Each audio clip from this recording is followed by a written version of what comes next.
들어주시기 바랍니다. 네, 큐리옥스 바이오시스템즈의 김낭룡 대표님 발언 부탁드립니다. 예, 저는 코스닥 기술 특례 상장 기업인 큐리옥스 바이오시스템즈의 대표고요.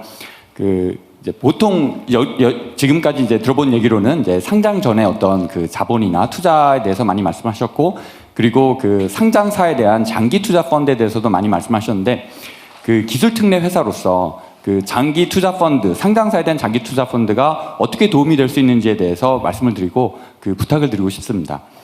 사실은 저희 같은 기술 특례 회사들은 상장을 한 이후에도 이제 자금이 계속 필요한 것이 현실이거든요.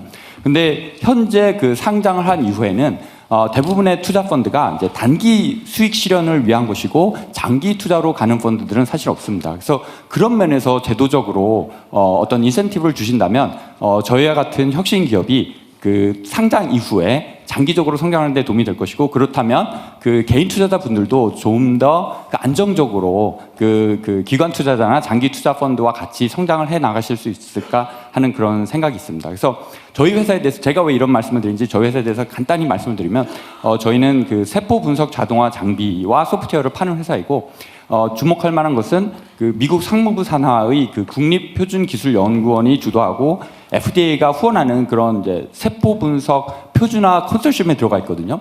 근데 거기에서 공정 자동화 장비로는 유일하게 들어가 있는 회사입니다. 그래서 이런 글로벌 시장 진출과 사업의 개발을 위해서는 사실은 어느 정도 장기적인 투자들이 필요한데, 상장 이후에도 그러한 장기 투자 펀드에 대한 제도적인 이득이 있다면 저희 같은 회사가 정말 더욱더 성장할 수 있는데 도움이 되지 않을까 생각을 하고 있습니다.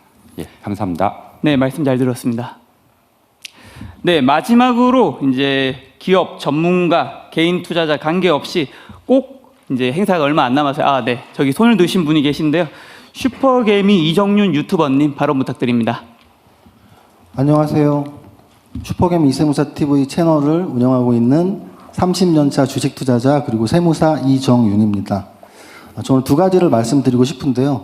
먼저 개인 투자자로서 거의 IMF 때부터 지금 주식을 한 30년 하고 있는데, 한 1년 정도의 상승률로는 거의 IMF 이후에 최고인 것 같아요. IMF 때가 277에서 1000포인트까지 올라갔었는데, 작년 저점이 2280포인트니까 지금 6000 가까이 왔으니까 IMF 때 이후에 거의 최고 수익률이 지금 아마 개인 투자자들은 평균으로 나오고 있고요. 거기에는 해외 주식이 올랐다라고 평가할 수도 있지만, 다들 아시겠지만 작년 평균 수익, 그러니까 1월 1일부터 12월 31일까지 상승률도 우리나라가 1등이었고요. 올해 1월, 2월, 3월까지도 거의 1등을 달리고 있거든요. 그래서 거기에는 정부의 이런 정책도 굉장히 큰 역할을 했다고 보는데, 특히 저PBR주들 중에서 지주회사, 또 금융주들, 이런 주식들은 제가 30년 동안 투자하면서 주도주로 나섰던 적이 거의 없거든요. 근데 이번에 정부에서 상법 개정안 1차, 2차, 3차를 하면서 저PBR주들의 상승이 굉장히 크게 나와서 오랫동안 소외됐던 주식들에 투자했던 분들한테 희망을 주지 않았나라는 생각을 들고요. 같은 관점에서 세무사로서 한 가지 좀 말씀을 드리고 싶은 게, 최근에 투자자들은 아직 법은 아니니까 주가 누르기 방지법에 대해 관심이 많습니다. 그 이유는 뭐냐면, 세법에서는 상증법 63조와 대통령 시행령 54조에 정확히 규정이 되어 있는데, 일단 원칙은 시가로 평가를 하고, 시가가 불분명할 때 보충적 평가 방법을 평가하라고 되어 있는데, 과연 주식시장에서 시가가 확실하니까 여태까지는 전후 2개월, 4개월로 시가 평가를 하고 상속세와 증여세의 평가 가액으로 했었는데, 정확한 평가는 맞지만 그게 과연 공정한 가격이냐 공정한 시가이냐에는 저는 좀 의문을 갖고 있거든요. 그 이유는 보충적 평가 방법은 대부분의 비상장 기업들에 해당되는데요. 비상장 기업들이 우리나라에 100만 개가 넘습니다. 근데 100만 개가 넘는 비상장 법인들은 보충적 평가 방법이 PBR 최저 0.8에서 상속세나 증여세가 계산이 되거든요. 근데 상장 기업은 한 2,500개 정도밖에 안 되는데, 그 중에서 한 500개, 1000개가 앞으로 상속과 증여를 앞두고 있을 때 주가를 계속 누르고 있다면 그들은 좋을지 몰라도 주식 투자자들은 사실 좋은 게 아니거든요. 그래서 최근 검토하고 있는 주가 누르기 방지법을 좀 좋게 이렇게 잘 검토해서 우리 투자자들에게 아까 말씀드렸던 지주사와 금융주가 주가가 퀀텀업 됐다면 그동안 또 소외받은 종목들이 저 PBR주들이 올라가게 하는 계기가 되었으면 너무 감사드리겠습니다. 네, 아쉽게도 이제 토론을 마칠 시간인데요. 여러분들이 열기가 얼마나 뜨거웠는지 제가 오늘 간담회를 준비하기 위해서 이제 이재명 대통령의 간담회를 좀 찾아봤었는데 오늘만큼 대통령님이 발언이 적고 이제 참석하신 분들의 발언이 이렇게 많았다는 날이 그만큼 뜨겁지 않았나 싶습니다. 75분이라는 시간이 언제 지나갔는지 모를 정도로 의미 있는 시간이었습니다. 1분 단위로 끊어가지고 얘기할 분들 좀 해보세요. 정말 요지만 되게 다 아는 얘기들이니까. 네, 저기 끝에 계시는 위벤처스의 하태훈 대표님. 네, 거두절미하고 본론을 핵심적으로. 네, 본론만 몇 가지 말씀드리겠습니다. 그 기업 주가 누르기 관련해서는 밸류업 프로그램을 잘 이행하는 기업한테 상속세에 대한 혜택, 선방향에 대한 인센티브를 주고 그것을 잘 안 하는 기업한테는 그 상속세에 대한 공제 제도를 좀 없애버리는 이런 제도도 한번 고민했으면 좋겠습니다.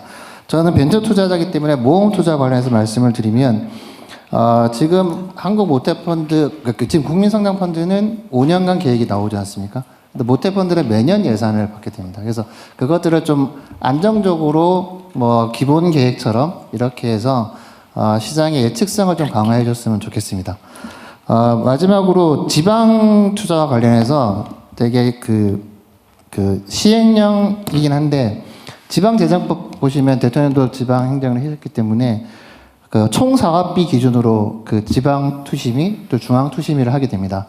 그런데 이제 벤처펀드와 관련해서는 벤처펀드의 총 규모를 총사업비로 하게 됩니다. 그래서 지자체에서 예를 들면 20억을 출자를 해도 펀드가 500억이 되면 갑자기 중앙투심으로 가야 되는, 그래서 펀드를 더 늘리지 못하고 줄여야 된다거나 아니면 펀드 시기가 늦어져야 되는 이런 상황이 있습니다. 그래서 그 해석에 대한 문제를 단소장을 달든 해서 벤처 투자와 관련해서는 총사업비 말고 지자체가 출자하는 금액 기준으로 심사를 하면 지방 투자가 훨씬 더 활성화될 수 있을 거라고 생각합니다. 이상입니다. 네, 빠르게 가겠습니다. 금융투자협회장의 항성혁 협회장님 부탁드립니다. 제가 뒤에 구석에 앉아있더니 잘 안 보여가지고 사회자께서 못 보신 것 같습니다. 제가 서서 얘기하겠습니다. 한국금융투자협회장 황성엽입니다. 저는 오늘 이제 회수시장에 대해서 좀 말씀드리려고 이렇게 좀 일어섰는데요. 그 말씀드리기 전에 제가 전주에 그 인도 델리를 다녀왔습니다.